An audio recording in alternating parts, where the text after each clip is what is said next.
Hello and welcome to Briefly Everything, where we talk about history, but on a timeline, so you get a nice little overview of everything, and so that you can show off at the next dinner party.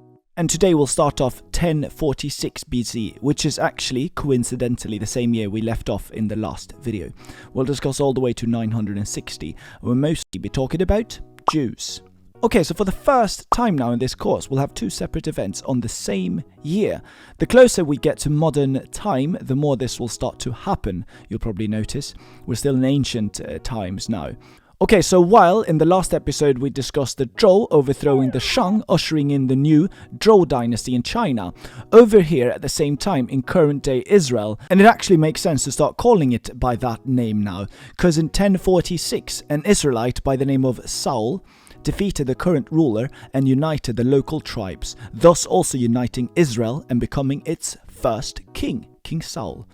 We talked earlier about Canaan, which is this area here, where all of this went down. Now the Israelites, descendants of Abraham, that means, had three famous kings. First one was King Saul, who united Israel and naturally known as the first king of the kingdom of Israel.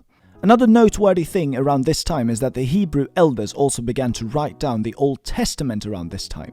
Very exciting. And then we wait another 46 years, and around year 1000 BCE, later known as King David, is born. Funny enough, the Hebrew Bible writes about a David slaying a giant called Goliath. This is actually that same David. And nowadays, this story is used to denote an underdog situation, but originally the story is actually important because it shows David's valor, and it also justifies him becoming the second king of Israel, earning that crown, you young boy. King David's here contributions, except slaying imaginative giants, was also to conquer the yet not to be conquered Jerusalem, which he made into the capital of the Jewish kingdom. Another very exciting thing. Under David's rule, the kingdom of Israel reached its maximum size, absorbing many of its neighbors. In the process, he ended up ruling much of Canaan as well, and from this point, we stop actually hearing about the Canaanites, and thereafter Canaan became, for all practical purposes, the land of Israel. However, one of the reasons we stop hearing about the Canaanites might be because of the Phoenicians, who made their history entry about 100 years ago. These guys were actually descendants of the Canaanites. So you see, it's all connected here if you followed along a few of our previous episodes. Now moving down 40 years down the timeline to 960 BCE, and back to the ancient Jews we go. Now there would only be three kings in Israel, and here's the last one, King Solomon, son of King David. With religion being a recurring theme in early history, it's only logical that the first temple would be built soon enough, which just so happens to be here in Jerusalem by King Solomon, who was revered as a very wise and wealthy king.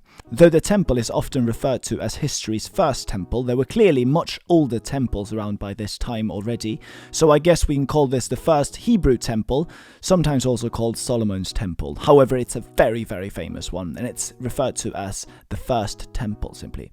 Upon Solomon's death, his son, Rehoboam, sorry for butchering his name there, succeeded him. Many of the Israelites refused to accept him as a king, which is why the Hebrew streak of kings ends at 3.